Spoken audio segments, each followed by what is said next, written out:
The third element of leadership is leadership that has character. Just a few reflections on the idea of character. Character is not personality. Character is not founded in individual potential. Character is something within us that we are all born with the potential to develop. You're not born with character. You're born with the potential to develop character. No person has been born with more potential to develop character than the next person. We're all born with the same potential to develop character. And as I say and use the word develop, obviously I imply it's a process. It's not a once-off. It's not one day you hear Nico Liebenberg speaking on character and you walk out here and you say, now I've got character. Or you read a book on character and you say, I've got it now. No. Character is developed. Character is built. Character is something through a process in life, real life, that we acquire. It's not a once-off, it's an eternal process. You might be old and still develop character. The root word of character comes from a Latin word that means statue. A statue has got certain amount of integrity. And integrity in this regard means that it is built in a certain way, developed by the artist or the sculptor in a certain way to remain that way, not to be changed. So a statue that was sculpted hundreds of years ago, its integrity is still intact. The David statue that you and I will see in Paris, France, is the same one that Michelangelo sculpted in the 1600s. That is in essence the meaning of character. It's something that is as stable as it is and remains as it is because it has that kind of integrity that the artist intended for it to have.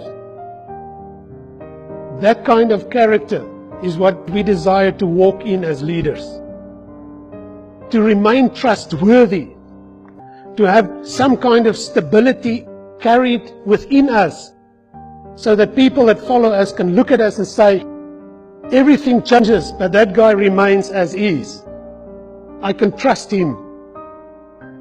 If you've got substance inside, if you've allowed your character to develop, to be bold, then you've got something inside that when the external forces press down on you, you will be able to uphold your integrity. You will hold your form. You will be strong. Because you've got something inside. That's the kind of leader you want to be. Now, where do we get character? There was a wise man 2,000 years ago. He lived in Tarsus. His name was Saul. Eventually he changed it to Paul. And he said, character comes from suffering. It doesn't come from reading the book on suffering. He had it in this little phrase. Suffering develops perseverance. And perseverance develops that character that you and I need. And eventually that brings a hope that will not shame you. It brings hope for yourself and it brings hope for those that follow you. That's where we get character. You're born with the potential to develop character. And life circumstances, whatever they are, like M. Scott Peck, I want to echo again, life is tough. And whatever those circumstances are, and many of them are not what you would have chosen if it was up to you, they have the potential to press on you so that you can press back and eventually become stronger and stronger and stronger. That's where character comes from suffering.